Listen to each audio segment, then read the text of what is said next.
오늘 우리에게 주신 말씀은 사도행전 26장 19절에서 32절까지 말씀을 보도록 하겠습니다. 우리말 성경 168면 169면 정도가 되겠습니다. 사도행전 26장 19절에서 32절까지 교독하도록 하겠습니다. 제가 19절 봅니다.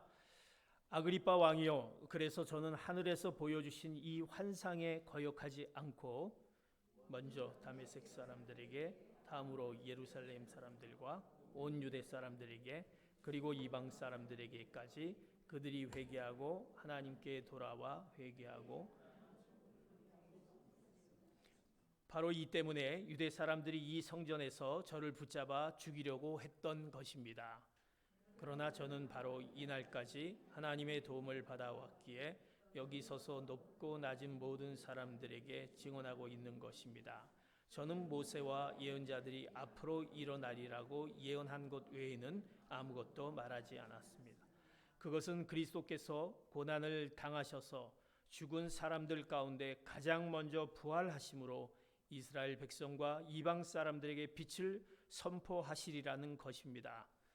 바울이 이같이 말하자 베스도가 바울의 변호를 가로막으며 소리쳤습니다. 바울아, 내가 미쳤구나. 내 많은 학식이 너를 미치게. 바울이 대답했습니다. 베스도가카, 저는 미치지 않았습니다. 제가 드리는 말씀은 사실이며 제 정신으로 하는 말입니다. 왕께서는 말할 수 있습니다. 이것은 어느 한 구석에서 일어난 일이 아니기 때문에 어떤 것 하나라도 왕께서 모르고 넘어가셨을 리 없다고 저는 확신합니다. 아그리빠 왕이여, 예언자들을 믿으십니까? 왕께서 믿으시는 줄 제가 압니다. 그러자 아그리빠가 바울에게 말했습니다. 내가 이 짧은 시간에 나를 그리스도의 사람으로 만들 수 있다고 생각하느냐? 바울이 대답했습니다. 짧은 시간이든 긴 시간이든 왕뿐 아니라 오늘 제 말을 듣고 있는 모든 분들이 이 쇠사슬을 제외하고는 저처럼 되기를 하나님께 기도합니다. 그러자 아그리빠 왕이 일어났고 베스도 총독과 버니게 그리고 그들과 함께 앉아있던 사람들도 다 일어났습니다. 그들은 밖으로 나가면서 이 사람은 사형이나 징역을 받을 만한 일을 하지 않았다라고 서로 말했습니다. 아그리빠는 베스도에게 이 사람이 황제께 상소하지만 않았더라도 석방될 수 있음을 것이오라고 말했습니다. 아멘. 오늘은 대림절, 다른 말로 대강절, 또 강림절이라고 부르기도 합니다. 그래서 이제 대림절이 오면 우리가 예수 그리스도의 오심을 갈망하는 절기로 우리가 성탄절을 기점으로 해서 4주 전, 그러니까 오늘이 12월 1일 4주 전부터 시작해서 12월 24일까지의 기간을 우리가 대림절, 대강절, 강림절이라 부릅니다. 그래서 이제 대림절이 시작이 되면 가장 먼저 여러분 보신 바와 같이 성탄 트리가 이제 장식이 되고, 또 여러분들 보는 쪽에 대림절 초가 4개가 진열돼 있습니다. 그래서 이제 한 주 한 주 저희들이 초를 켜게 됩니다. 보라색과 또 분홍색과 흰색으로 또 대림절 초를 우리가 상징합니다. 또 앞에 보이는 이 포인세티아는 축복이라는 어떤 축하의 꽃말로 우리가 축복된 주님이 오심을 우리가 축하하며 우리가 이렇게 성탄 장식으로 해놓고 있습니다. 이제 여러분의 각 가정에도 벌써 이제 성탄을 준비하는 트리가 아마 추수감사절 끝난 후에 바쁘게 또 진열됐지 않았나 싶습니다. 이제 대림절이 시작하며 우리가 우리 마음 가운데 주님이 이 땅에 오신 특별한 이유, 왜 이 땅에 오셨을까? 그것을 또 한 달 동안 또 생각하면서 주님이 오신 그날 우리가 기쁨으로 맞이하는 여러분 되시기를 바랍니다. 우리가 계속해서 사도행전을 우리가 보고 있습니다. 사도행전 25장에 이어서 오늘 26장의 말씀, 오늘의 제목은 당신도 나와 같이 되기를 이란 제목입니다. 당신도 나와 같이 되기를. 현대인들은 말하기를 굉장히 좋아합니다. 여러분들 아마 말을 하지 못한다고 한다면 정말 힘들 거라고 생각합니다. 또 그 중에는 또 말을 그렇게 또 하기를 좋지 않아 하시는 분도 있죠. 그러나 말은 해야 됩니다. 통계에 의하면 우리가 약 하루에 30번씩 대화를 보통 갖는다고 합니다. 내가 하루에 30번의 대화를 할까? 이게 이제 보통 일반적인 얘기입니다. 아유, 나는 뭐 내 남편은 내 아내는 뭐 전혀 얘기를 안 하는데 이해할 수 있지만 어쨌든 통계적으로 한 30번 이렇게 대화를 한다고 합니다. 또 우리가 일생을 보면 5분의 1을 말을 하는데 사용한다고 합니다. 여러분들 일생 동안 내가 말을 얼마나 할까? 5분의 1은 말을 하면서 사용합니다. 그러니까 내가 말을 얼마나 할까라는 것을 이제 알 수가 있죠. 특별히 이제 남자들은 뭐 아시겠지만 남자들은 보통 하루에 한 2만 단어를 사용한다고 합니다. 그런데 여자들은 3만 단어를 사용한다고 합니다. 그래서 이런 얘기를 하더라고요. 커피를 시켜놓고 남자들은 커피를 시켜놓은 다음에 커피가 나온 다음에 서로 대화를 하죠. 근데 우리 여자분들은 커피를 시킨과 동시에 그 다음부터 얘기를 하기 시작합니다. 뭔가 얘기를 하기 시작합니다. 그러니까 단어 수가 좀 많다라는 얘기입니다. 우리가 늘 사용하는 이 말, 그 언어는 이렇게 하루에 사용하는 그 단어들 2만 개, 3만 개를 단어를 사용하면서 쓰는 그 언어 가운데 이 언어가 있기에 그 언어가 아주 막대한 영향력이 있다라는 것입니다. 그 영향력의 언어는 우리 인생의 방향을 결정하기도 합니다. 우리 인생의 방향이 이 언어를 통해서 결정이 됩니다. 그래서 야고보 사도는 이 말이 인생의 방향을 결정하기 때문에 이 말에 대한 예화를 두 가지를 예화를 듣습니다. 그것이 뭐냐면 이제 우리가 그 말 있지 않습니까? 홀스 그 홀스의 그 제갈을 예를 들었습니다. 이 우리가 타는 말 있지 않습니까? 타는 말이 보통 무게가 한 450에서 500kg 정도가 나간다고 합니다. 그런데 이 말 여러분들이 잘 알지만 이제 경주마 아시지 않습니까? 이 경주마를 이제 움직이는 기수가 있지 않습니까? 기수는 보통 몸무게가 42kg에서 한 45kg 정도. 너무 많이 나가면 안 된다고 합니다. 그러니까 보통 한 10배 정도 되는 이 말을 움직여야 되는 기수가 되죠. 그런데 이 말을 움직일 수 있는 이 기수가 그 손에 연결되어 있는 그 말의 입에 뭡니까? 그 제갈을 물리지 않습니까?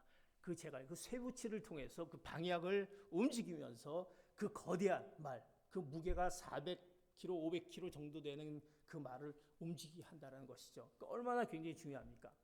또 야고보 사도는 이것을 예화로 뭘 드냐면 이제 우리가 큰 배 있지 않습니까? 그 엄청난 그 바다에 떠 있는 어떻게 저런 큰 배가 바다에 떠 있을까? 그 배의 키를 예를 들었습니다. 그 키는 아주 조그만 별로 크지도 않은데 그 조그만 키가 그 거대한 배를 움직이면서 또 목적을 향해서 가는 것을 보게 됩니다. 무슨 얘기입니까? 우리가 사용하는 이 언어, 말이 우리 인생의 운전대다라는 것입니다. 우리가 어느 방향으로 갈 수 있고 또 어느 방향으로 움직일 수 있는 운전대다라는 것입니다. 내가 사용하는 그 말에 따라서 내 인생의 방향이 결정될 수 있습니다. 그러면서 이제 성경은 우리의 삶의 방향뿐만 아니라 우리의 언어가 잘못 사용하면 이렇게 방향을 잘 갈 수도 있지만 이것을 우리가 잘 사용하지 못하면 우리가 언어를 잘 사용하지 못하면 우리의 모든 것을 파괴할 수 있고 불태울 수 있다라고 해서 그 예화로 불을 듣습니다. 우리가 불을 보면 얼마나 무섭습니까?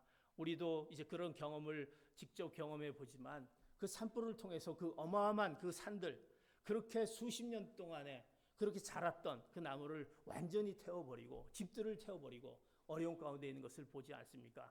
그 불이 아주 조그만 불씨를 통해서 거기서 시작이 돼서 그 전 산림을 파괴하는 것을 보게 됩니다. 얼마나 중요한 것을 우리가 알 수 있습니다. 그러면서 이제 우리가 생각해 보는 것은 우리가 사용하는 언어를 한번 생각해 봅니다. 우리가 믿는 그리스도인으로서 우리가 언어를 어떻게 사용하고 있는지, 우리가 어떻게 말을 하고 있는지. 오늘 사도 바울은 복음의 증인 사도 바울은 오늘 그 사도 바울의 언어, 그가 사용했던 언어를 통해서 우리가 어떤 언어를 사용할지라는 귀한 하나님의 말씀을 우리에게 전하고 있습니다. 사도 바울은 복음을 담대히 증인한 증인자였습니다. 그가 어떤 언어를 사용하고 있는지 오늘 성경은 사도행전 26장을 통해서 우리에게 또 우리가 사용해야 될 언어를 우리에게 두 가지로 우리에게 교훈하고 있습니다. 첫 번째로 우리가 그리스도인으로서 사용해야 될 언어는 그리스도로 해석된 언어를 사용해야 된다라는 것입니다. 그리스도로 해석된 언어. 이 언어는 한결같은 언어인 것을 이야기합니다. 사도행전 21장에서 26장까지의 어떤 내용을 보면 사도 바울이 다른 사람들에게 다른 대상자들에게 이제 변호한 자기의 억울함과 이런 부분들을 변호한 내용들이 나오게 됩니다. 21장에서 26장까지 우리가 말씀을 보았지만 그때마다 사도 바울의 그 억울함을 변호했던 내용들이 있습니다. 그래서 26장은 이제 마지막 그의 변호했던 말의 내용입니다. 근데 그가 어떤 언어를 사용했느냐? 그가 사용했던 어떤 대상자들에게 언어를 사용했냐면 그가 성난 그 유대인들 그리고 민중들 그리고 사내들인 공회 앞에서 그리고 어떻게 보면 인격적으로 괜찮은 그 베스도 총독 그리고 이제 아직 도덕적으로 형편없는 아그리빠 왕 앞에서 변호했던 내용이 21장에서 26장까지 내용들이 하나하나 변호한 내용들이 나오게 됩니다. 대상자들이 틀렸습니다. 지금 얘기했던 대로 대상자들이 다른 대상자들에게 이런 변호의 어떤 말을 하게 됐는데 그가 사용한 변호의 언어는 한결같았다라고 성경은 얘기합니다. 한결같았다. 그가 말한 내용이 한결같은 언어였다라는 것입니다. 대상자와 상관없이 그들을 힘들게 만들고 어렵게 만들고 억울하게 만들 그런 사람의 어떤 대상자들 상관없이 그는 한결같은 언어를 가지고 있었다라는 것입니다. 사도 바울이 왜 그런 언어를 사용할 수 있었느냐? 그는 예수 그리스도를 마음 가운데 모시고 있기 때문입니다. 그리스도를 만난 후에 그가 그리스도를 마음 가운데 모시고 있기 때문에 한결같은 그 그리스도의 그 놀라운 그 능동적인 언어를 사용할 수 있었다라는 것입니다. 우리 그리스도인들은 바로 그리스도의 언어를 사용할 수 있어야 된다는 것입니다.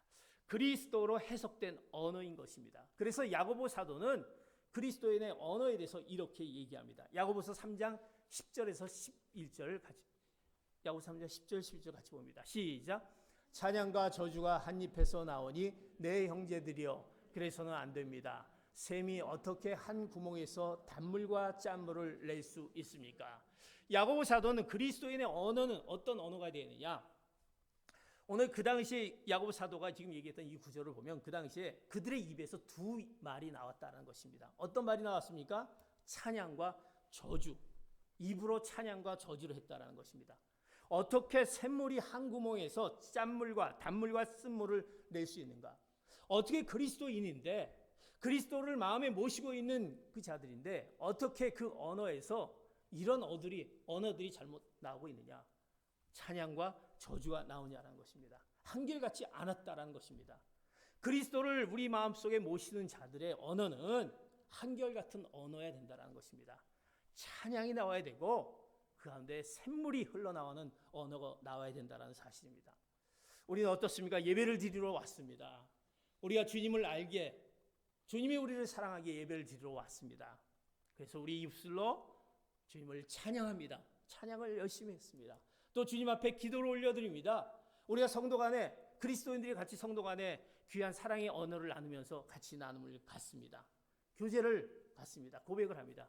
그런데 우리가 예배를 마치고 집으로 갑니다. 그런데 집으로 갈 때 가면서 그 놀라운 그 찬양과 기쁨과 그리스도의 언어로 이어져야 되는데 가다 보니 뭔가 이상한 어떤 일을 통해서 가다가 어떤 우리의 언어가 달라지는 것을 보게 됩니다. 어떤 여인인지 모르겠습니다. 혹시 예배 드리러 와서 예배 가운데 어떤 마음에 어떤 부분들이 어려움이 생겨서 그런지 찬양을 부렸던 내 언어가 왜 집으로 가는 중에 언어가 바뀌어지고 왜 집에 가서 가정 가운데 왜 언어가 바뀌면서 좋지 못한 어떤 다툼이 일어나게 됩니까? 이것이 우리의 문제다라는 것입니다. 그리스도를 모시는 여러분들이 하나님께 와서 찬양을 올렸던 그 아름다운 우리의 언어를 왜 집에 가서 또 가는 중에 이런 일들이 생겨서 그럴 수 있지 않느냐? 우리들은 그리스도의 언어를 우리가 사용해야 된다는 것입니다. 왜? 우리는 성령의 샘물을 가진 자입니다. 여기 샘물이라는 것은 성령의 선물입니다. 그리스도의 언어를 가진 자입니다. 그래서 그들은 이게 단물만을 내야 되는데 하나님께 찬양을 올려드린 그 아름다운 말이 우리 가운데 있어야 되는데 우리가 그렇지 못하다는 것입니다. 한결같이 못한 언어. 그래서 우리는 그리스도의 언어를 우리가 가져야 된다는 것입니다. 인간은요, 누구나 그 안에 나쁜 어떤 생각들을 자리 잡고 있는 것 같습니다. 뭐 좋은 것도 있지만 나쁜 생각이 있어요. 그래서 우리 이제 부모님들 하지만 자녀들을 이렇게 키우지 않습니까? 자녀를 키워서 자녀들이 좀 잘 자라서 그 입술에서 좋은 말이 좀 나오고 좋은 언어들을 구사했으면 좋겠는데 이상하게 좋은 말을 해라 그런데 이상하게 자녀들이 좋은 말보다 나쁜 말을 빨리 이렇게 습득하더라고요. 나쁜 말을 어디서 그걸 들었는지 좋은 말은 잊어버리고 나쁜 말은 얼마나 잘 기억하는지 모르겠어요. 그래서 그 나쁜 말 가운데 쓰지 말아야 돼 좋지 못한 그 욕설들이 그 입에서 나오는 것을 보게 됩니다. 이러지 말아야 될 텐데 그게 지금 세상 가운데 우리가 있는 왜 이런 언어를 구사할까라는 것입니다. 어떻게 보면 우리가 쓰는 자녀들의 언어를 보면 이 자녀들의 언어가 왜 그런 말 쓸까? 물론 그 자녀들이 뭔가 배운 게 있겠죠. 어디서 들은 게 있겠죠. 그러나 그 가정 가운데 가정에서 혹시 그런 좋지 못한 언어들을 써서 우리 자녀들이 그럴까라는 생각도 갖게 됩니다. 그래서 집안에서 쓰는 언어들이 참으로 우리가 귀하다는 것입니다. 어떤 언어를 사용해야 될 건가? 그리스도를 마음의 중심으로 모신 그 가정은 그리스도의 언어를 가르쳐야 됩니다. 그 그리스도로 해석된 언어 가운데 그들 가운데 그것이 이제 습득이 돼서 나오게 되는 것이죠. 우리가 바로 그것이 문제이다라는 것입니다. 우리 생각 가운데 나쁜 생각이 들 수가 있습니다. 그런데 우리가 나쁜 생각들을 우리 가운데 그 나쁜 생각들을 그대로 쏟아낼 것인가 아니면 올바른 해석의 과정을 거쳐서 쏟아낼 것인가 하는 것 이것이 우리의 문제다라는 것입니다. 누구든지 우리 마음 가운데 어려움이 있어요. 또 미움이 있어요. 또 우리 가운데 오해가 있어요. 또 우리 가운데 섭섭함이 있어요. 근데 그것이 우리 가운데 상처로 남는다라는 것입니다. 그런데 그 상처들을 올바르게 해석한 다음에 말을 하게 되면 그리스도로 인한 그 해석으로 인한 그 그리스도로 인한 그 해석으로 우리가 그것을 생각하고 말을 하면 우리는 그것이 좋은 식으로 우리의 말로 나올 텐데 그것이 상처가 되면 그대로 쏟아놓으면 그 가운데 더 큰 상처를 입히게 됩니다.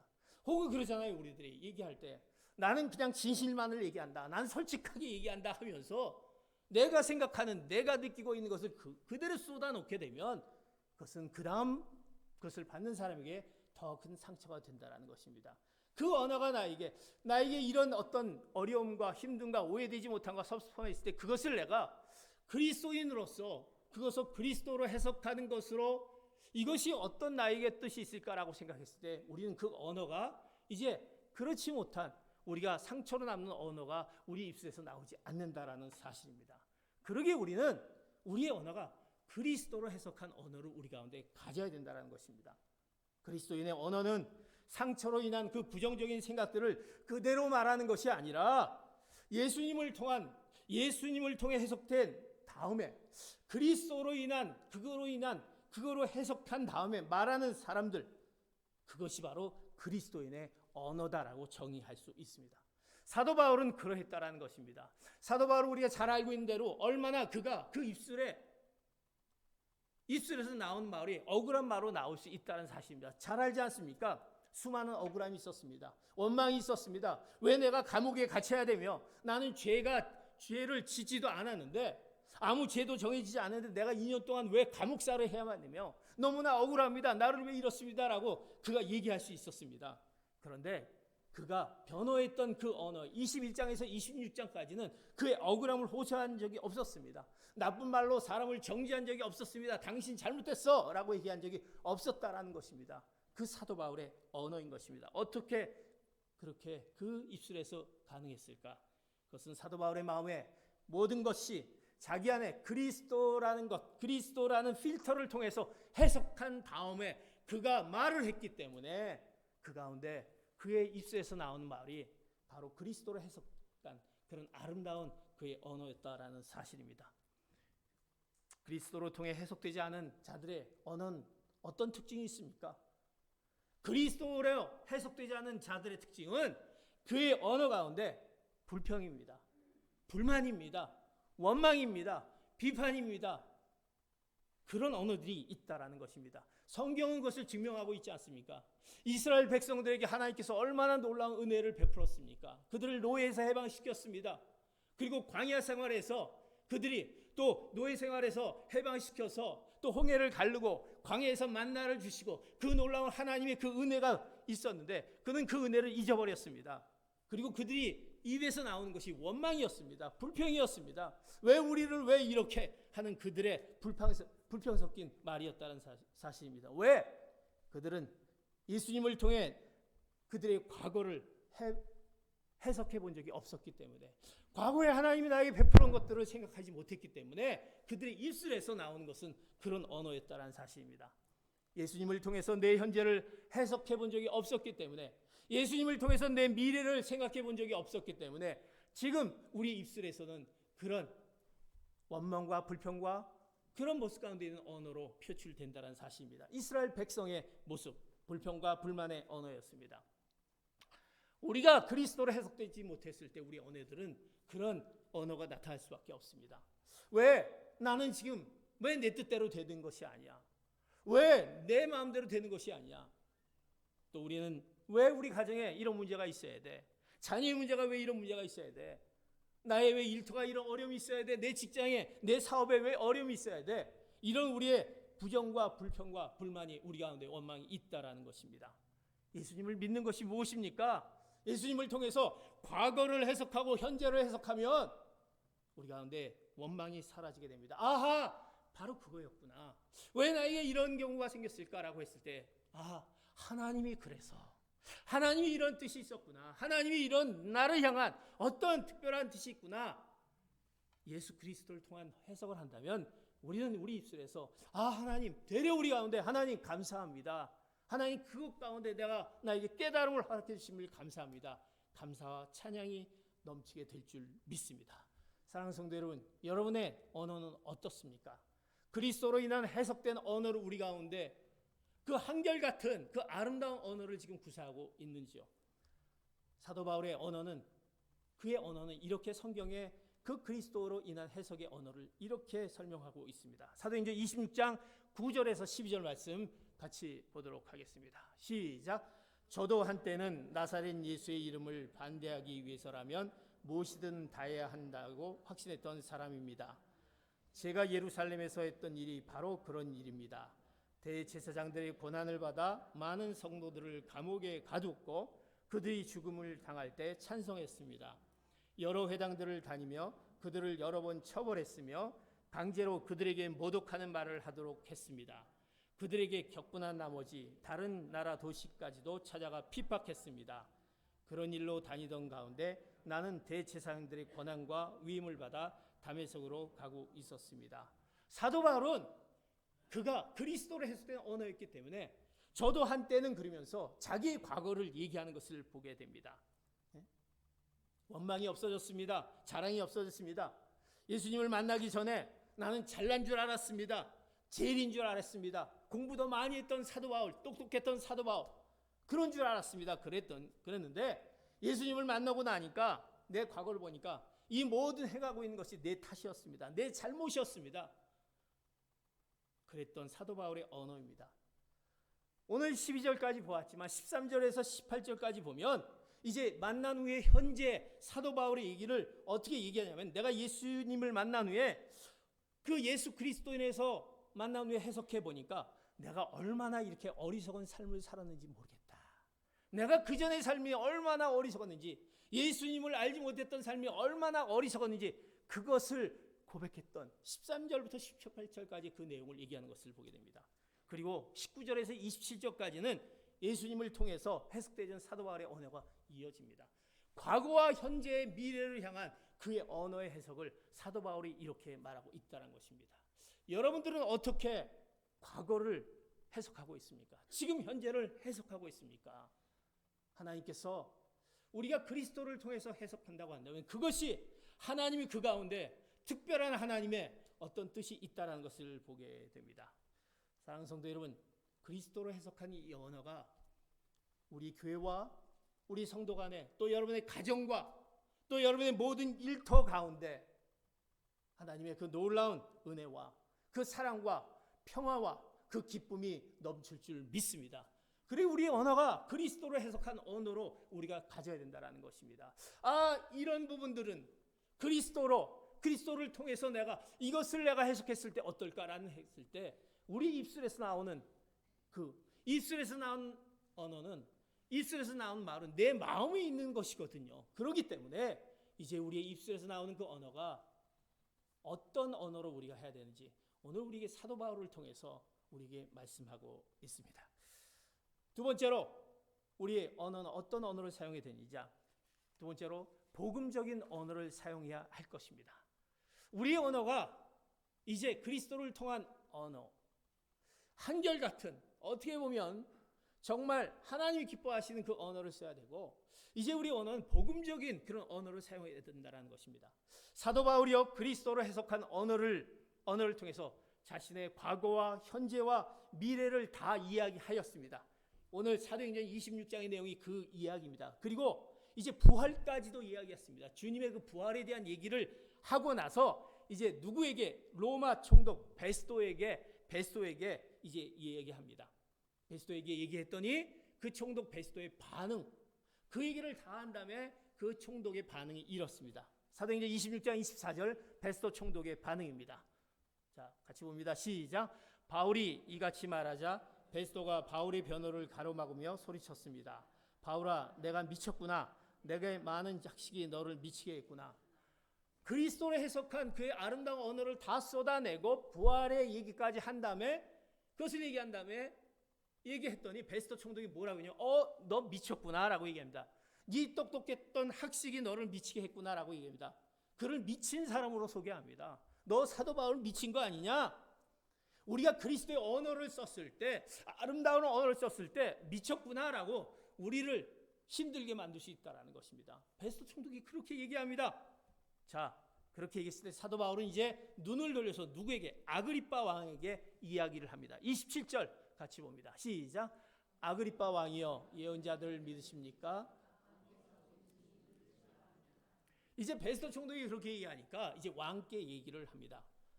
자, 아그리빠 왕이여, 당신은 분명히 믿으실 줄 압니다. 제 이 말에 대해서 믿으실 줄 압니다. 제가 압니다. 어떻게 보면요, 베스도는 모를 수 있습니다. 왜? 베스도는 로마로부터 그가 위임을 받아갖고 총독이 됐죠. 아그리빠 왕은 이제 유대인 아닙니까? 유대인이기 때문에 아그리빠 왕은 누구보다도 예루살렘의 성전에서 이러한 일들을 다 알고 있습니다. 어떤 일들이 일어나는지, 그들이 예수를 만나서 개종됐던 이런 내용들을 다 알고 있습니다. 그리고 우리가 성경에 얘기했지만 그가 구약 성경을 굉장히 많이 알았다. 또 사도 바울을 통해서 특별히 또 그 구약 성경에 대한 얘기도 많이 들었던 것을 알게 됩니다. 예수님의 생애와 예수님의 십자가와 부활 등의 결과, 이거로 인해서 교회가 출발했던 그 기본적인 사항들을 분명히 안 아그리빠 왕, 그래서 그에게 얘기했습니다. 당신은 알지 않습니까? 당신은 유대인 아닙니까? 그러면서 이제 이야기를 합니다. 제가 말을 하는 것은 분명히 이해할 줄 압니다. 선지자를 믿습니까? 제 말을 믿으실 줄 압니다라고 그렇게 얘기합니다. 그랬더니 아그리빠 왕이 그 말에 대해서 이렇게 대답을 합니다. 28절 이렇게 얘기합니다. 시작. 그러자 아그리빠가 바울에게 말했습니다. 내가 이 짧은 시간에 나를 그리스도의 사람으로 만들 수 있다고 생각하느냐? 그랬더니 아그리빠 왕이 네가 짧은 시간에 나를 그리스도인으로 만들려고 해? 왜? 아그리빠는 사실 설득당하지 않으려고 했죠. 다 아는데도 불구하고 왜? 아그리빠 왕의 그 계보를 보면 얼마나 믿는 자들을 핍박했던 그 계보가 있지 않습니까? 그러니까 이렇게 얘기하지 않습니까? 그랬을 때 사도 바울이 이제 그 말에 대해서 마지막 26장 그의 변호의 말이다라는 것입니다. 그가 어떤 언어를 썼는지 사도 바울의 언어를 여러분들 집중해 주시기 바랍니다. 29절입니다. 시작. 바울이 대답했습니다. 짧은 시간이든 긴 시간이든 왕뿐 아니라 오늘 제 말을 듣고 있는 모든 분들이 이 쇠사슬을 제하고는 저처럼 되기를 하나님께 기도합니다. 이제 사도 바울이 그 가운데 베스도는 너 미쳤구나. 그리고 아그리빠는 네가 나를 이 시간 내에 그리스도인을 만들려고 하느냐라고 했을 때 얼마나 사도 바울이 답답합니까? 그런데 사도 바울의 이 언어 보십시오. 짧은 시간이든 긴 시간이든 왕뿐 아니라 제 말을 듣는 모든 분들이 나의 그 핍박을 제외하고는 저처럼 되기를 원합니다. 저처럼 되기를 원합니다. 오늘 제목이 뭡니까? 당신도 나와 같이 되기를 원합니다. 저처럼 되기를 원합니다. 사도 바울이 이 중요한 시간에 이 말을 내가 적게 했으나 많게 했으나 문제가 되지 않고 모든 사람들에게 자신과 같이 되기를 기도한다라고 했습니다. 나같이 되기를 기도한다. 나같이 되기를 기도한다는 것은 무엇입니까? 바로 여러분들이 주님을 찾게 되기를 원한다는 것입니다. 여러분들이 주님을 몰랐는데 그 주님을 찾게 되기를 원한다. 그리고 낮은 자리에서 왕과 총독이는 높은 자리에 이르기까지 다 구세주가 필요하다는 것을 알기 원합니다. 라고 그 가운데 다시 말해서 너희들이 예수 그리스도를 만나고 예수 그리스도를 영접하기 원한다라는 그 복음의 그 언어를 쓰고 있다라는 사실입니다. 그것이 바로 복음 전도자 바로 사도 바울의 언어였다라는 것입니다. 그는 복음의 증인의 그 상황에서 그의 입술에서 복음적인 언어를 쓰고 있습니다. 사랑하는 성도 여러분, 어떻게 그럴 수가 있을까요? 그가 그런 상황에서 복음적인 언어를 쓴다는 것입니다. 여러분들 한 주간 동안 분명히 말을 했을 것입니다. 하루에 2만 단어, 3만 단어, 일주일 총 몇 단어? 14만 단어를 썼을 것입니다. 그 단어 가운데 내 입술에서 복음을 증거하기 위한 단어를 얼마나 쓰셨는지요. 내 입술에서 주님을 만나기를 원합니다. 주님을 만나고 주님이 우리의 구원자 되심을 여러분들이 알기를 원합니다라는 그런 단어, 그런 말을 여러분들이 사용해 보신 적이 있습니까? 이렇게 생각해 봅니다. 하나님께서 우리를 심판하실 때 우리가 이제 언젠가는 하나님 앞에 다가가서 심판하실 때 우리가 이 땅에서 사용한 그 영향력이 있는 언어에 대해서 하나님이 한번 질문해 보지 않을까라는 생각합니다. 하나님은 다 하시지 않겠습니까? 네가 어떤 언어를 사용했느냐?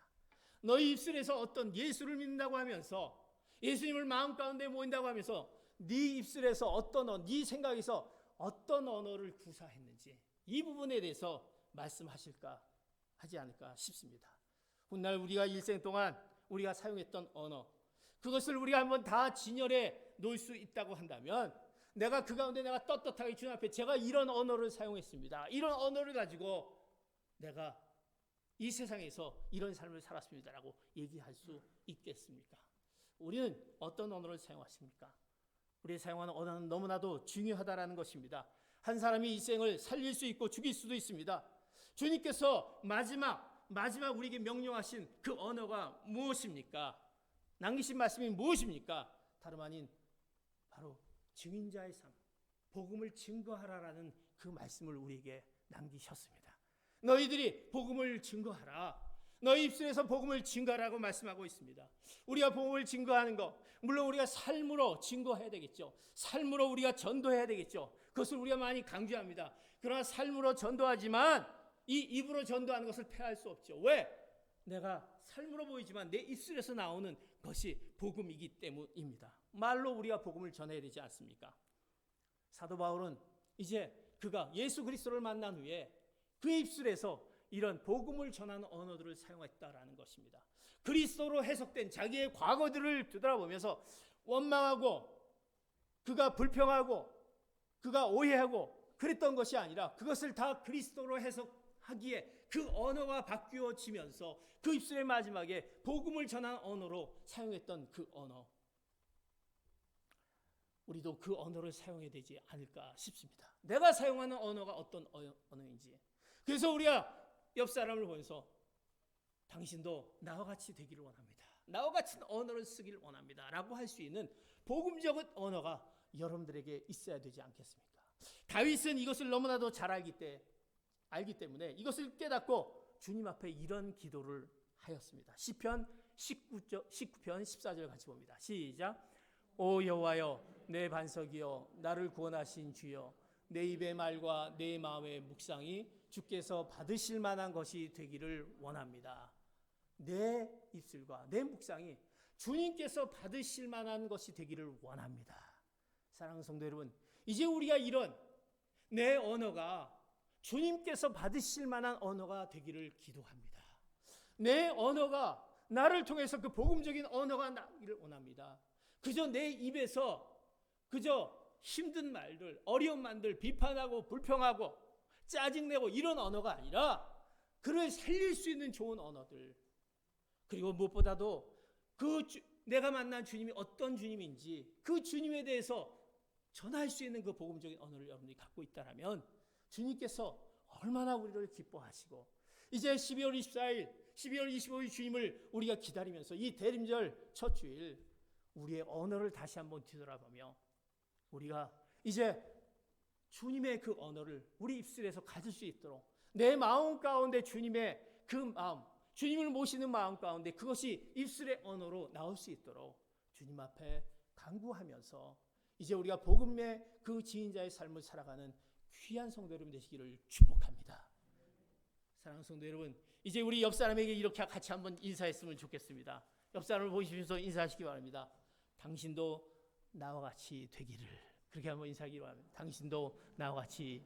뭐 이러시는 거 아니에요? 너나 잘해라 뭐 이러시는 거 아니에요? 아닙니다. 나와 같이 되기를, 복음적인 언어를 쓰는 여러분 되시기를 축복합니다. 기도하시겠습니다.